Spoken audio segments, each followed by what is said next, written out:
नमस्कार भावांनो, हिंदी केसरी मैदानामध्ये आपलं सर्वांचं स्वागत आहे. तर भावांनो, आज सुसगाव येथे भव्य दिव्य असं ओपन बैलगाडी शर्यतीचं मैदान संपन्न होत आहे. तर या मैदानामध्ये आपला सर्वांचा लाडका साम्राज्य पळण्यासाठी गेला होता, म्हणजेच बकासूरच्या दावणीचं साम्राज्य आणि त्या साम्राज्याचं होम ग्राउंड मैदानच म्हणावं लागेल. सुसगाव येथे मैदान संपन्न होत आहे, एक आदत एक बैलाचं.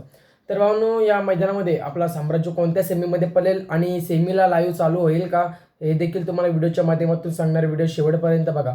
तर भावांनो, प्रथम तर सांगतो, जर तुम्ही आपल्या चॅनलला नवीन असाल तर भावांनो, चॅनलला सबस्क्राईब करायला विसरू नका, कारण आपण बैलगाडी शर्यत क्षेत्रामधले नवीन नवीन अपडेट्स घेऊन येत असतो. तशीच आज अपडेट आणलेली साम्राज्याची. तर भावांनो, प्रथम अपडेट देतो, साम्राज्य कोणत्या सेमीमध्ये पळेल. तर भावांनो, सेमीफायनल 5 मध्ये तास क्रमांक 3 वरती साम्राज्याच्या नावाने चिठ्ठी निघाली.